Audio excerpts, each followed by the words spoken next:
سورہ الانعام میں آتا ہے نا کہ جب اللہ کسی قوم کو پکڑتا ہے، عذاب بھیجتا ہے تو 3 شکلوں میں بھیجتا ہے۔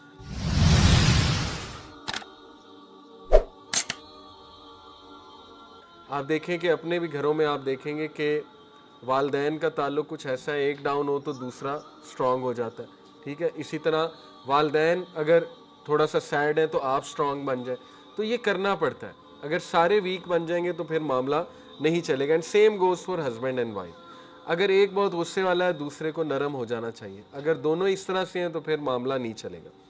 پھر فرمایا ایک اور teaching, do not have malice against a Muslim, کسی مسلمان کے بارے میں دل میں نفرت نہ رکھو، یہ گناہ کی بات ہے، ٹھیک ہے، یہ زیب نہیں دیتا ہم لوگوں کو۔ Do not be envious of other Muslim, دوسرے مسلمانوں سے جیلس نہ ہو، حسد نہ کرو، اچھی بات کرو، ٹھیک ہے نا۔ یعنی ہماری سوچ ہی ایسی ہے کہ وہ ایک اس پہ وہ لطیفہ بھی بنا ہوا نا کہ وہ کسی کو بتائیں جی گھر بڑا پیارا ہے، اگلے کہتے ہیں بم آگے کچھ نہیں، یعنی یہ ایک وہ جگت بنی ہوئی ہے۔ تو وہ بجائے کہ کوئی دعا دینے کے، بجائے کہ کوئی انکریجنگ ورڈز کہنے کے لیے، وہ کچھ ایسی بات کر دیتے ہیں کہ اگلا بالکل ہی ڈاؤن ہو جائے۔ وہ اچھا خاصا خوش آیا ہوتا ہے، تو جیسے معاذ بن جبل کو کہا تھا نا، لوگوں کو بشارتیں دو، خوبصورت بات کرو، پازیٹیو بات کرو۔ ایسی زبانیں ہمیں بنانی پڑیں گی، ٹھیک ہے، یہ بن جاتی ہیں، میں نے کئی لوگ دیکھے ہیں کہ بڑی کڑوی زبان ہوتی ہے ان کی، لیکن ان ٹیچنگز کی وجہ سے وہ اپنے اوپر ورکنگ کرتے ہیں اور الحمدللہ ان کی زبانیں بڑی میٹھی بن جاتی۔ تو جیلس نہ ہونا ایک دوسرے سے، ایک دوسرے کو دعائیہ کلمات کہنا ہے، ٹھیک ہے۔ Do not go against a Muslim and forsake him، کسی مسلمان کے خلاف جا کر اس کو ترک نہ کر دو، اس کو علیحدہ نہ کر دو۔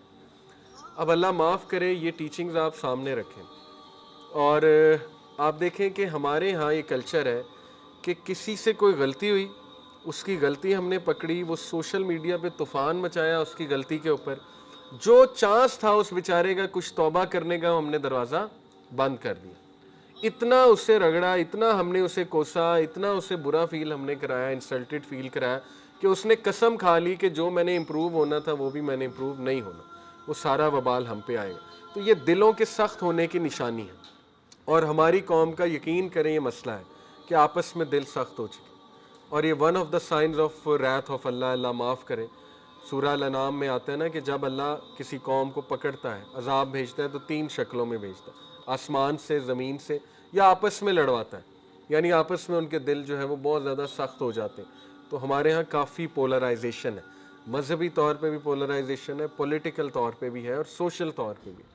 تو یہ ٹیچنگز کیسے ٹھیک، یہ حرکتیں کیسے ٹھیک ہوں گی؟ بہت ضرورت ہے بالکل انہی ٹیچنگز کی جو مدنی شروع کی ٹیچنگز تھی، ٹھیک ہے۔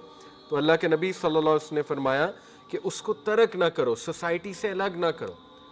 آپ تک کوئی خبر پہنچے آپ کے کسی دوست کی کہ اس نے کوئی بہت بڑا گناہ کر لیا، یا اس نے بہت ہی کوئی بری حرکت کر لیا جو بہت ہی نازیبا حرکت ہے، ٹھیک ہے، تو مقصود یہ نہیں ہے کہ اب اس کو علیحدہ کر دیا جائے، اس کو کمرے میں بھیج دیا کہ جاؤ تو ہم نے تمہارے ساتھ بیٹھنا ہی نہیں، بلکہ پہلی کوشش یہ ہونی چاہیے کہ اس کو امپروو کیا جائے، اس کو محبت دی جائے، شفقت دی جائے، اور اس سے کہا جائے کہ I am there for you, اگر تمہیں کوئی مسئلہ ہے تو میں حاضر ہوں، میں تمہاری اس میں مدد کرتا ہوں۔ تو یہ نیکی ہے اصل۔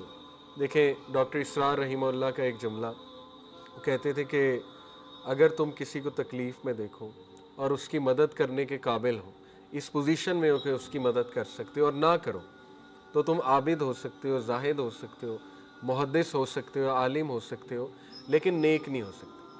نیکی ہے ہی یہ کہ کسی کی مدد کرنا، ٹھیک ہے، انسانیت ہے ہی یہ، اور تمام کی تمام اسلامی جو عبادات ہیں ان کا مقصد یہ ہے کہ انسان کو نیک بنانا۔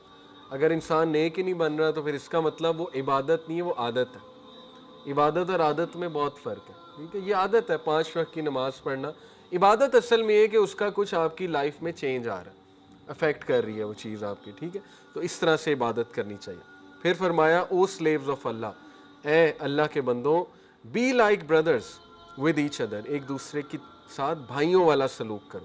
It is not violable for a Muslim to desert his Muslim brother for over 3 days۔ سبحان اللہ، لوگ 4 سال ہو جاتے ہیں اگلے کے دل، اپنے دل میں اگلے کے لیے خار لے کر بیٹھے ہوتے ہیں، نکالتے ہی نہیں۔ اللہ کے نبی نے کہا 3 دن سے زیادہ جائز ہی نہیں ہے کہ وہ اپنے بھائی کے بارے میں کوئی دل میں گرج رکھے۔ ہیونگ سیڈ اٹ، اس پہ ایک سوال ہو سکتا ہے نا کہ کیا مطلب کچھ لوگ بہت نقصان دہ ہوتے ہیں تو ان کے ساتھ کیا کریں؟ یہاں پہ یہ نہیں کہا جا رہا کہ ان کے ساتھ بالکل ویسے ہو جائیں جیسے آپ پہلے تھے. کچھ لوگوں سے آپ کو پتہ ہے کہ ہمیں جان چھڑانی پڑتی ہے، لیکن گرج نکال دیں. گرج سے مراد یہ ہے کہ آپ دشمنی کے جذبات رکھیں، ریونج کے جذبات رکھیں، ٹھیک ہے، وہ نکال دیں اور یہ بھی کہیں کہ چلو اللہ تعالیٰ اسے معاف فرمائے. لیکن پہلے جیسا تعلق نہ رکھنا یہ جائز ہے، ٹھیک ہے. یعنی اس کو فیس نہ کرنا، اس کو کہنا کہ بس ٹھیک ہے سلام دعا رکھیں گے، تو وہ جائز ہے، وہ اس میں نہیں آتا ترک کرنے میں، ٹھیک ہے. تو آئی ہوپ اٹس کلیئر. تو یہ ماشاءاللہ جی دیکھیے اللہ کے نبی صلی اللہ علیہ وسلم کی ارلیسٹ ٹیچنگز ہیں، اور one of the earliest teachings was خودداری. اللہ کے نبی نے صحابہ کو خودداری سکھائی کہ جو کرنا ہے خود کرو. یہاں تک کہ ایک بار ابو بکر صدیق دور خلافت میں اپنے اونٹ پر سوار تھے، تو وہ جو بیلٹ ہوتی ہے جو اونٹ پر ہوتی ہے وہ بیلٹ گر گئی نیچے. تو ابو بکر صدیق نے اونٹ روکا اور خود وہ بیلٹ اٹھائی. تو صحابہ بڑا حیران ہوئے کہ آپ کہہ سکتے تھے کسی کو. تو انہوں نے کہا کہ نہیں، میں نے تو اپنے سردار سے یعنی نبی صلی اللہ علیہ وسلم سے یہی سیکھا کہ وہ اپنا ہر کام خود کرتے تھے. تو یہ بڑی اچھی عادت ہے اور بڑی امپورٹنٹ عادت ہے، ٹھیک ہے. اس میں خودداری ہے. تو صحابہ کو خودداری سکھائی اللہ کے نبی صلی اللہ علیہ وسلم نے. جیسے اللہ کے نبی صلی اللہ علیہ وسلم نے یہ صحابی تھے بہت زہد و تقوی والے، ابو ذر غفاری، شاید آپ نے نام سنا.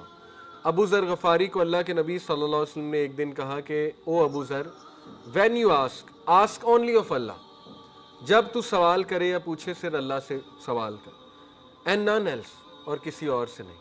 ابو ذر غفاری کہتے ہیں کہ وہ دن اور آج کا دن جب وہ یہ حدیث بیان کر رہے ہیں، میں نے آج تک کسی سے کچھ نہیں مانگا، یہاں تک کہ وہ جائز مدد بھی نہیں مانگی جو انسان مانگ سکتا ہے، ٹھیک ہے. جیسے کوئی مسئلہ نہیں ہے، میں آپ سے کوئی ہیلپ مانگ سکتا ہوں، آپ مجھ سے کچھ، ریفرنس لگانے میں بھی کوئی مسئلہ نہیں ہے، ٹھیک ہے. اگر آپ کا کوئی اچھا ریفرنس ہے اور آپ کا کام جلدی ہو جائے، پرووائڈیڈ کہ کسی کے ساتھ انجسٹس نہ ہو رہا، تو وہ جائز ہے، کوئی ایسی بات نہیں ہے، ٹھیک ہے، ٹائم بچانے کے لیے. لیکن ابو ذر کو سکھایا کہ یہ بھی نہ کر. تو توکل اور تقوی کی ظاہر سٹیجز ہوتی ہیں، اور اللہ کو بہت پسند ہے کہ ایک بندہ اللہ سبحانہ و تعالیٰ پہ ہی یقین اور توکل کر رہا ہے. لیکن آن دی ادر ہینڈ دیکھیں، درمیانی راہ کو بھی پسند کیا گیا، ماڈریشن کو. اور یہ ساری ٹیچنگز اگر آپ نے پریکٹیکلی دیکھنی ہے تو صحابہ کی سیرت پڑھیں. اسی لیے عبداللہ بن مسعود رضی اللہ عنہ کا کال میں آپ کے سامنے سناتا ہوں. انہوں نے کہا کہ اگر تم نے کسی کو فالو کرنا ہے تو اصحاب رسول کو فالو کرو، ٹھیک ہے. اس کی وجہ یہ ہے کہ اصحاب رسول نے مشکل ترین حالات میں، یعنی تم سوچ بھی نہیں سکتے ان کے حالات کیا تھے. جنگیں انہوں نے دیکھی ہیں، ٹھیک ہے، نکالے وہ گئے اپنی زمین سے، ٹارچر وہ ہوئے، پرسیکیوٹ وہ ہوئے، ماں باپ کی گالیاں انہوں نے سنی، ماں باپ کی ناراضگیاں انہوں نے دیکھی. تو تم تو سوچ بھی نہیں سکتے کہ وہ کن حالات میں تھے. اس کے باوجود ان کا اخلاق تمہارے سامنے، اس کے باوجود ان کی فیتھ، ان کا کریج. تو یہ بہترین مثال ہے. they were the best of this nation. وہ واقع ہی اس امت کے بہترین لوگ تھے.